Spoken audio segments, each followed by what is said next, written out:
ದಿನ ಅದೇ ಸೂರ್ಯ ನಮಸ್ಕಾರ ಮಾಡಿದ್ದನ್ನೇ ಮಾಡೋಕ್ಕೆ ಬೋರ್ ಆಗಲ್ವಾ? ನಮಸ್ಕಾರ. ಇವತ್ತು 33ನೇ ದಿನ. ಯಾವುದು ಡಿಫ್ರೆಂಟ್ ಹೇಳಿ?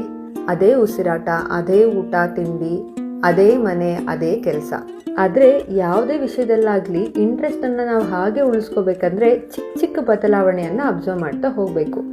ಈಗ ಯೋಗದಲ್ಲೇ ನಮ್ಮ ಮನಸ್ಥಿತಿ ಹೇಗಿರ್ಬೇಕಂದ್ರೆ, ನಿನ್ನೆ ನನ್ನ ಕೈ ಎಷ್ಟು ಹಿಂದಕ್ಕೆ ಹೋಗಿತ್ತು, ಇವತ್ತೆಷ್ಟು ಹೋಗ್ತಾ ಇದೆ, ನಿನ್ನೆಗಿಂತ ಇವತ್ತು ಬಾಡಿಲಿ ಸ್ಟ್ರೆಂತ್ ಜಾಸ್ತಿ ಅನ್ನಿಸ್ತಿದ್ಯಾ ಅಥವಾ ವೀಕ್ ಅನ್ನಿಸ್ತಾ ಇದೆಯಾ, ನಾನು ಕಾಲನ್ನ ಯಾವ ರೀತಿ ಇಟ್ಟಾಗ ಇಂಬ್ಯಾಲೆನ್ಸ್ ಆಗ್ತಾ ಇದೆ ಅಥವಾ ಏನು ಮಾಡಿದಾಗ ನನಗೆ ಸ್ಟೆಬಿಲಿಟಿ ಸಿಗ್ತಾ ಇದೆ, ಆ ಥರ ಸೂಕ್ಷ್ಮ ವಿಷಯಗಳನ್ನು ಅಬ್ಸರ್ವ್ ಮಾಡ್ತಾ ಹೋಗಬೇಕು. ಬಾಡಿಯ ಪ್ರತಿ ಇಂಚಿನ ಮೇಲೂ ಕೂಡ ಗಮನವನ್ನು ಹರಿಸ್ತಾ ಇರಬೇಕು. ಆ ರೀತಿ ಮನಸ್ಥಿತಿಯನ್ನು ಇಟ್ಕೊಂಡು ಕೆಲಸನ ಮಾಡ್ತಾ ಇದ್ರೆ ಅದು ರಿಪೀಟ್ ಆದರೂ ಕೂಡ ಅನುಭವಗಳು ತುಂಬ ಡಿಫ್ರೆಂಟ್ ಆಗಿರುತ್ತೆ. ಜೊತೆಗೆ ಪರ್ಫೆಕ್ಷನ್ಗೆ ತುಂಬ ಹತ್ತಿರ ಆಗ್ತಾ ಹೋಗ್ತೀವಿ.